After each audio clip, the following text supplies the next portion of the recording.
How do you feel about this video? What's she doing? What's she doing? Hi. What about this? Oh, my dad rock this. He always. Or this? Only so hungry. Oh, only so hungry. Now ask yourself honestly, are they really that different from videos like these? Where the hell is my show? What the hell you doing? Stupid, dumb, ugly, trash, pollution. Why do Asian people hate the football? Okay, I have the big screen TV. I have the Blu-ray player. They're just making me so soup. Hiya. The movie begins with female Voldemort. What the hell you say, huh? My mom's like, I find that funny. You wanna make fun of us, huh? You wanna make fun of Asian time? Does he have a microchip that says do a damn goofy Vietnamese voice every 5 minutes? Wow. Making fun of Asians for entertainment is nothing new. We had white actors doing yellowface in the 60s. That was 2 weeks ago. You cannot go on or keep ringing my bell. Asian actors playing racist caricatures in movies.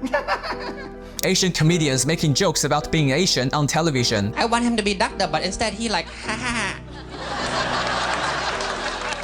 And Asians doing all the above on social media since its very inception. B+, what the hell? B+? B+?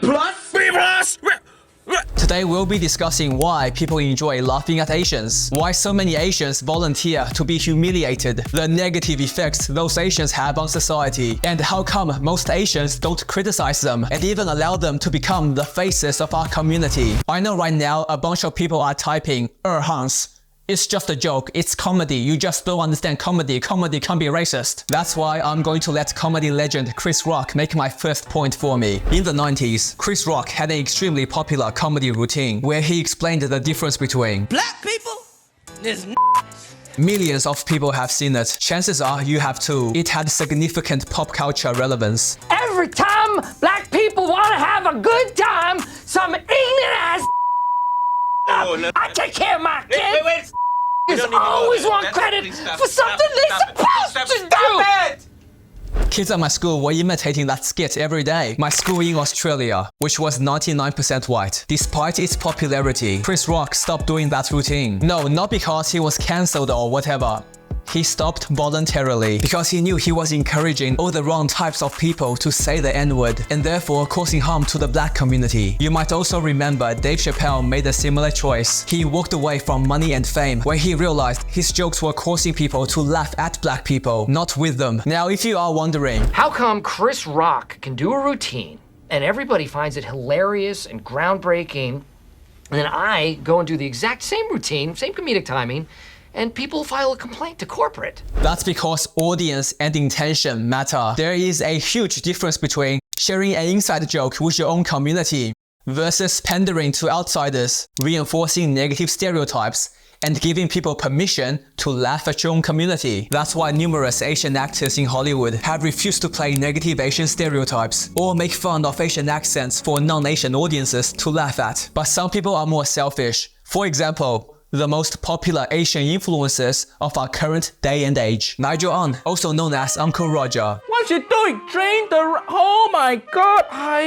Nobody use tomato for Thai red curry. I view Uncle Roger as a celebration of Asianness and Asian culture and Asian things in general. Uncle Roger never puts his own race down. Wuhan! Why you eat that fat? Why you eat that fat? To the people who accuse me of that character being a racist caricature. Is he going through the walls or something? I would say, I'll urge them to actually listen to the things I'm saying and see that everything I say is lifting our people up. And Stephen He O'Byrne, also known as Stephen He. You don't know how easy you have it, huh? Every time I turn the AC on, I get whooped by my grandpa for wasting money.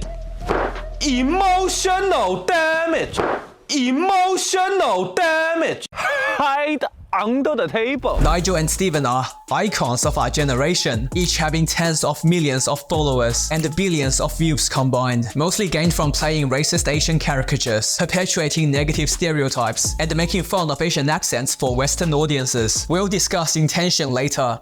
For now, let's focus on their audience. What types of people are actually watching Uncle Roger and Stephen He O'Byrne?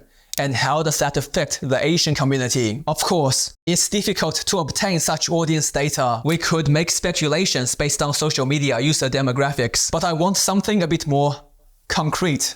So I did my own social experiment. For my first upload on this channel, I made a concise and direct video about the harmful effects of Uncle Roger and Stephen O'Byrne. The key points I made were: number 1, Nigel and Stephen O'Byrne were perpetuating negative Asian stereotypes. Number 2, they were pandering to non-Asian audiences who have historically enjoyed mocking Asians. Number 3, they were normalizing the mocking of Asians for humor. Number 4, if you are an Asian who enjoys their content, then you have no right to call out racism against Asians or the lack of positive Asian representation in Western media. And number 5, you cannot call yourself progressive and inclusive while enjoying laughing at racist Asian caricatures. And I got exactly the response I expected. Thousands of comments and dislikes from just 40,000 views. Enough data for us to separate all the comments into 10 different audience groups. First, you have people who just straight up left racist comments. Next, you have people who think I shouldn't be so sensitive about people laughing at Asians. Then you have people who blatantly admitted they were laughing at Asians and the Asian accent. People who try to deflect with whataboutisms. For example, we also make fun of other accents, not just Asian accents. And Asians are the most racist, Asians are rude, etc, etc, etc. We also have people who claim they are watching to learn about Asian culture. A legion of 12-year-olds, Asians who think it's not a big deal, who left comments like, it's just a joke, lighten up. As a nation, I find it funny. As a nation, I'm not offended. Then you have people who agree these influences are problematic. However, they feel powerless to do anything about it. And of course, Asians who are watching because they find the content relatable. And people who agree laughing at Asians is bad. Now you can easily argue Uncle Roger and Stephen his content negatively influences every single audience group.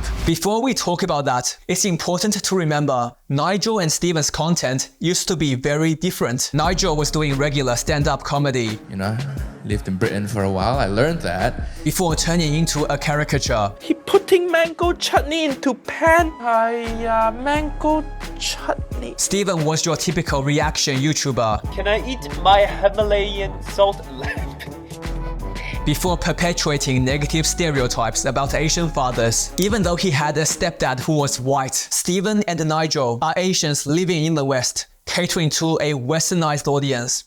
And they are performing a genre of comedy I like to call Asian exploitation comedy. It's like self-deprecating humor, except you are not making jokes about yourself. You're making jokes about your entire race. These are racist jokes anyone knows how to make. Right. He's like, I saw your tray flip. It was bad. You tray flip in? I saw that. One kekatai. Like I'm starting up a car. Japanese. I go, oh! No, don't tell you! It's the same as black comedians who only make jokes about like watermelon. That is the most beautiful thing I ever seen. They're serving in my home. Man, I don't want them alone. Yes, Lord.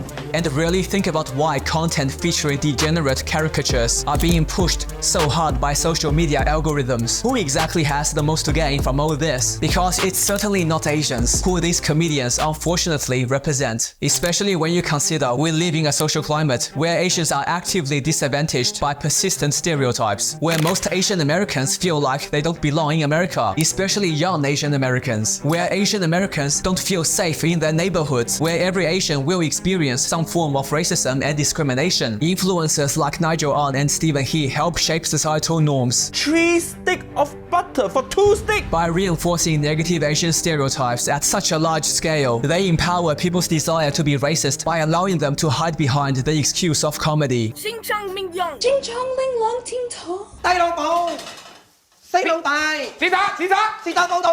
This in turn normalizes the mocking of Asians for laughs. I mean, it's just a joke, right? Making fun of Asians is so normalized, people become offended by Asians for being offended. After all, if Uncle Roger can make fun of Asians, I can too, right? Hiya, ching chong ding dong.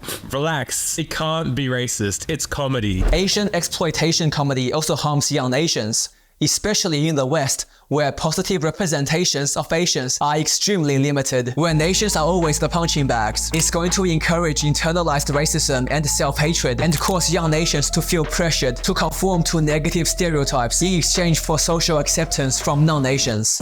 Good morning. Good day, a very good day. Well, Asians wear glasses but not contacts. Okay, it's the first time, right? Oh, what the f? Why no fit? Hi, Mom. Do your homework. I'm going out with some friends, Mom. Do your homework. And surely I'm not the only one who finds it bizarre far, people are okay with Uncle Roger making fun of Ukraine, making weird jokes about children. Stop fingering your rice, Jesus. The rice 1 day old, not 16-year-old. Stop fingering it. And on other people all the time, all because he's faking an Asian accent while doing it. And Stephen Burn, well, he is literally doing racist stereotypes about Asian dads when he grew up with a white stepdad. Are we living in a clown world? And you know what's actually funny? This video of a guy mocking Uncle Roger is more entertaining than Uncle Roger himself. First, you want to beat the egg. You want to beat the egg like you beat your children after they come home with a B on the report card. Like you, Erica. Now, if you are wondering, Hans, if Asian exploitation humor is so harmful, then why do so many Asians do it? Money is because of money. Business is all about supply and demand. And all throughout human history, we know for a fact there is a huge demand for content of minorities, making fun of minorities. It's a massive market, and it's much easier for minorities to find success by selling out versus trying to fight against the system. Think about how many famous westernized Asians became successful by making fun of Asian accents and stereotypes. The face of Asians in traditional media is not talented actors like John Cho, Daniel Day Kim, Steven Yeun, or Manny Jacinto. It's Ken Jeong. I worked with that Asian guy again. What's his name? Dude from The Hangover? Yeah, what's his name? You know, I worked for that chick. And of course on social media, the largest Asian influencers are people like Uncle Roger, Stephen He, and Bobby Lee. Yes, we get it, Asians eat dogs, ha ha ha, so funny. Where did you get your jokes from? The 1920s? Look, Bruce Lee, a man who died 50 years ago, is still the most well-known positive representation of Asians to this day. So if you are an Asian who only cares about fame and fortune, then it makes sense for you to be a clown and start making fun of your parents' accent. This self-humiliation formula even works for white comedians in Asia. 我识的人怎么说？我识的人都说 I pack my cat, have it, yeah. Pack my cat, have it, yeah. 就剩鸭子那种啊。 Because stand-up comedy is actually pretty easy. If you're an Asian comic, just get up and say, my mother's got the weirdest accent. My mom's like, I find that's not funny. You want to make fun of us, huh? You want to make fun of Asian time? Then just do a Chinese accent. Everybody laughs at the Chinese accent because they privately thought that your people were laughable, and now you've given them the chance to express that in public. There are also always people, especially Asians, who spend all their free time defending people like Uncle Roger. Oh, no, he's not selling out. He doesn't have bad intentions. He's just trying to teach people about Asian culture. Nigel and Steven at any time could easily demonize all the racists who watch their content to laugh at Asians. But all they ever do is defend their content. Uncle Roger never puts his own race down. What? Say their content is not racist. That there are people calling me racist against me, against Asians. And when I see that, I go into their profile and they're never Asian. They're always white people calling me racist towards Asians. What? What? Do you know why? Money. It's because of money. If they call out all their racist fans, then they are going to lose a large portion of their audience. They care about money and fame over anything else. But here's what's interesting. The black community at large is united against their sellouts like Kim Bok, Jerry Pupdrank, Michael Blackson, and pretty much anyone who doesn't represent their community in a positive light. Yet Asians allow clowns to become the faces of our community. Why are we allowing racist caricatures to define what it means to be Asian? First of all, many Asians who defend people like Uncle Roger are Asians who live in Asia. They either don't know or don't care about racism and discrimination against Asians in the West because it doesn't affect them in their day-to-day life. However, do remember Nigel and Stephen He are westernized Asians, catering to a Western audience. Hiya! Uncle Roger! 飛蓬咯。 Today, I'll be competing against Uncle Roger. Just because their actions don't affect you personally doesn't mean they are harmless. Now, what about westernized Asians? Many claim they find people like Uncle Roger and Stephen He relatable and aren't too worried about the racist elements of their content, which honestly, I think is fine. However, if you are one of those Asians, then you have no right to be upset about racism and discrimination or the lack of positive Asian representation in media. And also, don't look for other people to stand up for you when you face racial abuse. Otherwise, that would make you a hypocrite. Yeah, I got punched, man. He just started coming at me and just started punching me. Nobody stepped in. Yeah, why? Wuhan! Why you eat that fat? Why you eat that fat? Some westernized Asians, especially younger ones, choose to make fun of their race because of operant conditioning. Asians who make fun of their race usually receive positive feedback from non-Asians and Western society, especially in high schools and the entertainment industry. Conversely, Asians who stand up for themselves are often viewed as being antagonistic. You see this on social media all the time. There will always be Asians who make comments like, "As an Asian, I don't find XYZ offensive," under racist videos. They are what I call pick-me Asians. Asians who value external validation from racists more than having respect for themselves. Most pick-me Asians suffer from internalized racism to some extent and truly believe they are inferior for being Asian and are therefore deserving of ridicule. Then you have older Asians who use mental gymnastics to defend people like Uncle Roger. They will say comedy can't be racist, in which case Chris Rock and Dave Chappelle disagree, and they know more about comedy than you. Some people say it's not a big deal. Everyone knows the difference between exaggerated Asian stereotypes and actual Asian people. In which case, please explain to me why, after hundreds of years, Asians in the West to this day are still facing the same issues regarding stereotypes and struggling to be treated as individuals. Other people say it's not Uncle Roger and Stephen He's fault their fans are laughing at Asians. In which case, again, Chris Rock and Dave Chappelle disagree. In fact, the larger your platform, the more responsible you should be with your actions and words. Why should we let these influencers off easy when all they do is perpetuate racist Asian stereotypes? Then you have people who say, so what if they make fun of Asian accents? It's okay to have an Asian accent, be proud of it. Well, yeah, no shit. You should be proud of your Asian accent. But if you cannot tell the difference between being proud of your Asian accent versus faking an Asian accent for non-Asians to laugh at, then respectfully, are you okay? I have to give credit to Limerick and to Irish people overall. They're so kind to me. Stop moving why you moving the line? Hold it still. Why you moving around trying to start this? Hey guys, my name's Nigel and this is my Wired autocomplete interview. Egg fried rice, 3 ingredient, egg, fried and rice. Okay, get ready for this. There are some westernized Asians who are so mentally colonized. They think Asians who have Asian accents deserve to be mocked. They are usually Asian Americans. If you don't have an American accent, well then they think you are speaking English wrong. Even if you're not American, those Asians have been so traumatized by racists that instead of standing up for themselves and other Asians, they've been turned into their lapdogs. It's time to grow a spine. Did you all forget the most well-respected Asian American of all time is Bruce Lee? Water can flow or it can crash. Be water, my friend. Another reason why Uncle Roger and Stephen He are able to avoid criticism is because everyone who calls them out will get thousands of hate comments from Roger and Stephen fans. And the fact is, it's a bad business decision to criticize people like Uncle Roger because you will alienate yourself from their massive audience. After all, they are the biggest Asian influencers on social media. And if monetary success is all you care about, then I guess it does make sense for you to mock your parents' accent and traditions. Why you say to me like that, do? Don't you talk to me like that, do? Now, to all the fans of people like Stephen He and Nigel, I'm genuinely curious, what do you actually gain from defending Asian comedians who make fun of Asians? I mean, I know why they do it. They are getting rich and famous.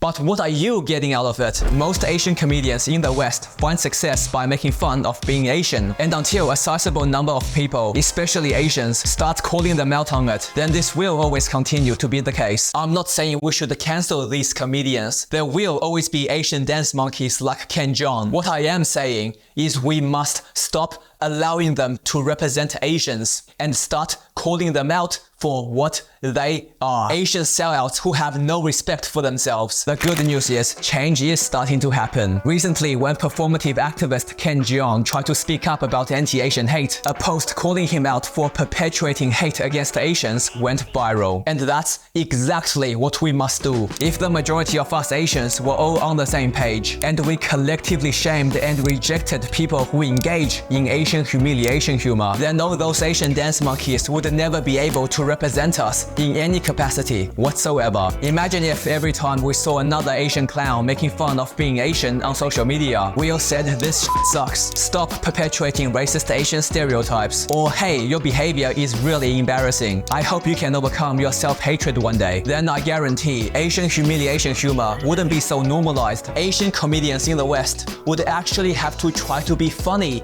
instead of relying on making fun of Asians. Let's stop idolizing people who profit by dragging us down. Remember, it's not weak to stand up for yourself and your race. If we don't challenge racist behaviors, then we allow them to continue. And let's be real, how can we blame non-Asians for laughing at us when we are showing them it's okay to laugh at us? We must give consequences. That's why people should be made to feel embarrassed and ashamed for making fun of their own race, especially when they have the power to influence how young Asians see themselves. What we should be doing is encouraging young Asians to learn about their heritage, teach them to embrace individuality while having pride in their background, show them how to question and critique media representations of Asians, empower them to reject the pressure to conform, and learn to be proud of who they are. Legacy is all we leave behind. The changes we create, the values we pass on, the influence we have on the world.